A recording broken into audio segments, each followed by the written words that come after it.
Well, hello, and welcome to the Imposters Club. It's the podcast for Misfits in Tech, and I'm your host, Teddy Kim.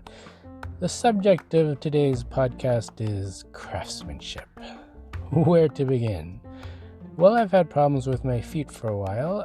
I've broken both of them multiple times, and I might also have some form of arthritis. It is the worst. My feet get so swollen that I can't fit them into regular shoes. During a bad flare-up, it's difficult to even get them into flip-flops. I think my problem is that I have extremely wide feet. My feet are 5E, so they're basically flippers. Most shoe companies won't make shoes wider than 2E, so it's incredibly difficult to find shoes in my width. And I usually end up wearing shoes that are at least a few sizes too narrow. It's the best I can do.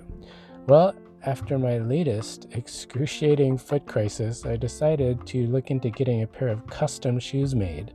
As it happens, there's a woman in my town who will make shoes to order. I contacted her to get some information, and it was a crazy experience. I can honestly say that I've never encountered a true craftsman before I met this woman, and it was quite an enlightening experience. Now, some of you might be wondering, how can I say I've never met a true craftsman before? Aren't you in software? What about software craftsmanship? Dude, so not the same thing. Let me tell you about this shoemaker. First of all, if you want shoes from this woman, you need to get onto her waiting list. It takes over 6 months to get a fitting and another 6 months until the shoes are done. You cannot jump the line. You cannot expedite an order. It takes as long as it takes. If you don't like it, too bad. What about quality? Well, she'll customize every aspect of the shoe to your exact specifications. The quality of the build is so high that she guarantees her work for life. Oh yes, one more thing, she doesn't advertise. Her business runs entirely on word of mouth, which is a testament to the quality of her shoes.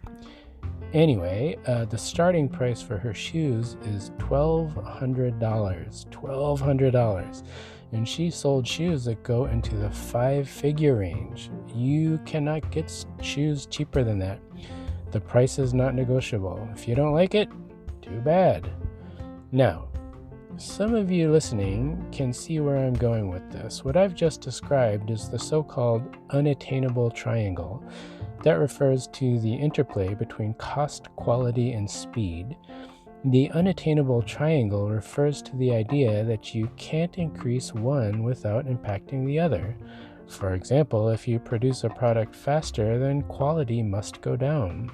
Or if you improve quality, then costs must go up. The interdependence of cost, quality, and speed is the unattainable triangle. But here's the thing.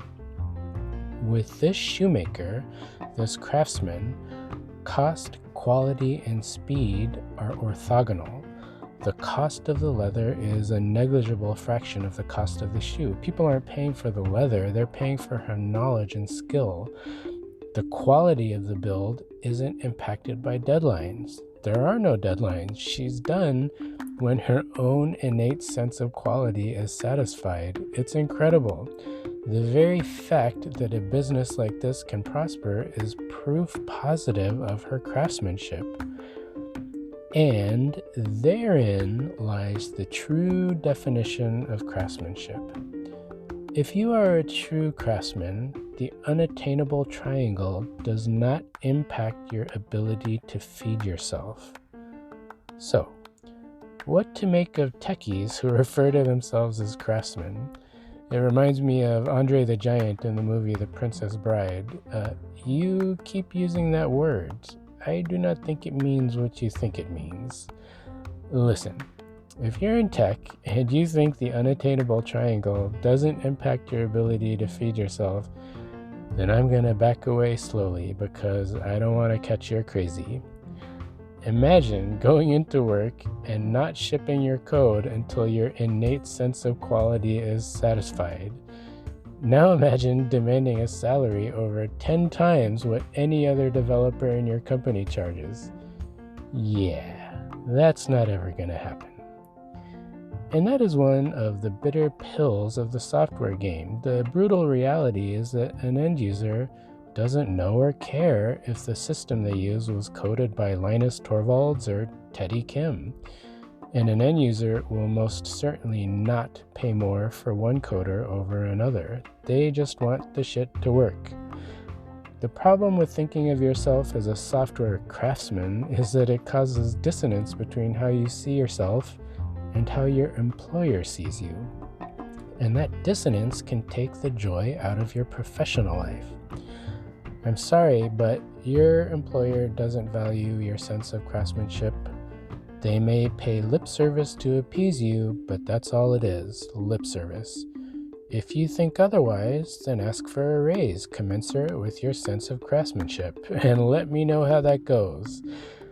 To paraphrase the late great Oscar Gamble, if you are a self-styled software craftsman, well, you don't think it be like it is, but it do.